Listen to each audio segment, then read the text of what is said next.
જૂનાગઢમાં નોકરીની લાલચમાં 3 યુવકો સાથે 4.5 લાખ રૂપિયાની છેતરપિંડી થઈ। વન વિભાગમાં આરએફઓની નોકરી મળશે તેવી લાલચ આપી માણાવદરના 3 યુવકો ભોગ બન્યા। 4 આરોપીઓએ વન વિભાગના ખોટા આઈડી કાર્ડ બતાવીને યુવકોને વિશ્વાસમાં લીધા હતા। પોતે છેતરપિંડીનો ભોગ બન્યા હોવાનું સામે આવતા યુવકોએ 4 આરોપી વિરુદ્ધ પોલીસમાં ફરિયાદ નોંધાવી છે।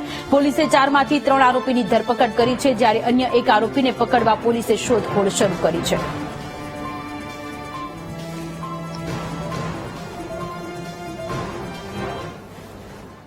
આજે 3 છોકરાઓને અમે કીધું કે અમારે કરવું છે, તો એ કીધું કે કાંઈ વાંધો નહીં, 10 તારીખે તમારા છોકરાઓનું ઇન્ટરવ્યુ આવશે, ઇન્ટરવ્યુ લેવું છે આપણે। પેલા તો ઈમેલ આવ્યો એટલે મેલ ફેક હતો, મેલ આવ્યો એ મેલ ખોટો હતો કે આ કોઈ સરકારી ઓફિસમાંથી મેલ આવેલ નથી આપને। ત્યાં જ એમને થઈ ગયું કે આ માણસો ફ્રોડ છે એમ, બરાબર।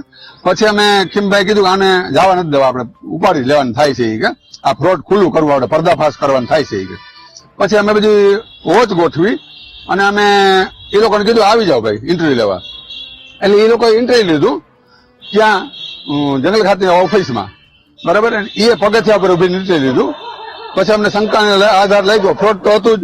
પછી એક એની વાહે વોચ રાખી હતી, 2 આમાં જે મેન 2 છે, બાબુલાલ અને એક વિનોદ ગઢવી, એ 2ની ગામમાં હતા, એટલે એ 2ની વાહે પણ અમે ગાડી રાખી હતી। પછી અહીં પણ અમે 2 માણસો મળ્યા હતા, એટલે અમે એ બધી કથા થયું કે આ ફ્રોડ છે, એટલે અમે ઇન્ટરવ્યુ પગથિયા પર કોઈ હોય નહીં આવા ઇન્ટરવ્યુ ક્લાસ 2 ઓફિસરના, એટલે પછી અમે એને પકડીને ઉભા રાખીને બેહાડી દીધા, બરાબર। પછી અમે એને સી ડિવિઝનમાં હાજર કર્યા।